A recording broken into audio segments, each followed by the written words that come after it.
more time and education and more data points. But how I get to 500,000, it's very simple math.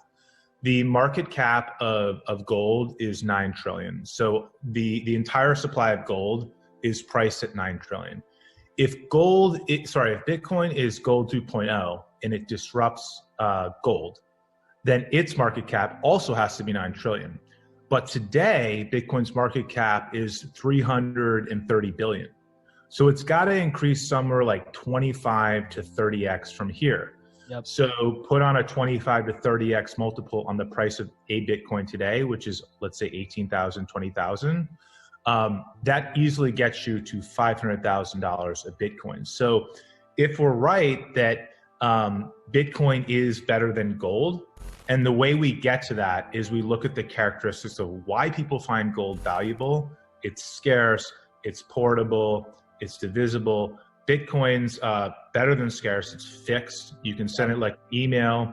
You can divide a Bitcoin into 100 million pieces. So across the board, all of the reasons why humanity has found gold valuable for the last multi-millennia, Bitcoin beats it. So it should be worth as much or more than gold. And for that to happen, a Bitcoin has to be worth $500,000 a Bitcoin. Makes sense. When it does reach the point when it gets to $500,000 a coin, like what does it look like from the consumer behavior? Are people spending it? And how do you think it will be used when it gets to that point? So that is a great question. A lot of people wonder, do you have to buy things, spend Bitcoin? Does it have to be used as a currency for it to get there? My answer is no. Nobody buys coffee or goes to McDonald's and buys a Big Mac with gold. Gold is seen, store of value. Yeah, it's a store of value. You got it. But one day, a long time ago, before the invention of fiat currency, gold was brought to the market, and it was a commodity money, but we recognize it's a better store of value. So if Bitcoin just becomes a mature, better store of value, I think we see 500,000 a Bitcoin. If it's also used as a currency, there's efforts like the Lightning Network and other sidechain projects. If you can also use Bitcoin as a currency, the value actually goes up much higher. If it can be both a store of value and a way for a currency to work on the network. There are other instances too where Bitcoin itself, the network, could be like the substrate of other networks, and just the security of it, it would basically become like the digital global reserve currency of all crypto. Yep. Then it's even higher. So when I say $500,000 a Bitcoin, that's actually the conservative case. It could easily be a couple times more, or even order of magnitude more. And by the time it gets there, like, you're never selling your Bitcoin. If you need to like use fiat, or, I sort of say cash is trash, you'll just be able to borrow. And today you can borrow off your Bitcoin, get the cash, spend it without selling the Bitcoin. Bitcoin is it's like a multi-generational asset. We are at the dawn of something as significant as the internet itself. The problem with the internet is that you couldn't buy a piece of it. You could buy like a domain name. You could sort of squat. You could get like, I don't know, cool.com or podcast.com, even though podcasts weren't a thing back then. But if you knew that they were. Funny you say that. I was literally looking up podcast.com yesterday, and it was going for like $1 million. So funny you bring that up. Right. But that's like owning a piece of the internet. But it was kind of hard. You had to invest on the application layer, the companies on top of it. Yep. But wouldn't it have been nice to just buy a coin that represented the internet?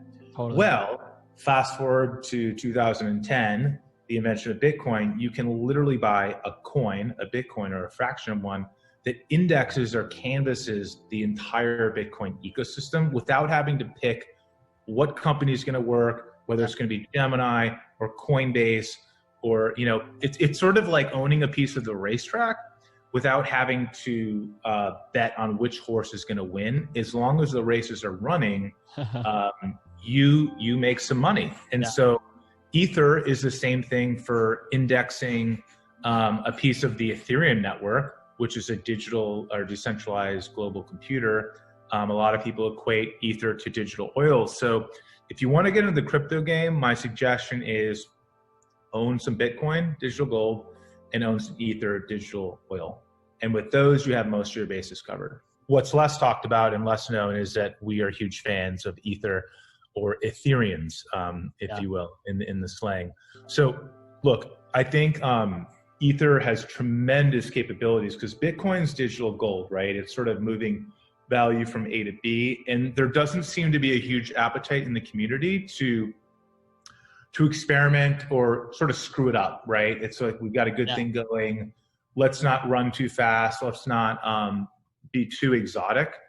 Whereas Ethereum is like it's a decentralized operating system. So the promise is that you can create these applications on top of it, permissionless. The same way you could build an application, I don't know about anymore, but back in the day, you could build a company on top of Facebook. So companies like Zynga, which actually IPO'd and was worth, I think, at least $1 billion, was a company built on top of Facebook. So most companies today are built on top of a cloud computing service like Amazon. So you rent space from Jeff Bezos and Amazon. Ethereum is a decentralized Amazon where you can build your applications there and you run the computing power by owning Ether. Instead of running your credit card through Amazon Cloud, AWS Web Services, you just pay the network in Ether.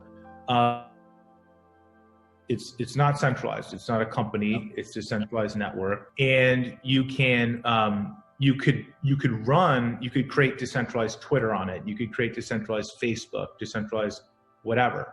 No one can stop it.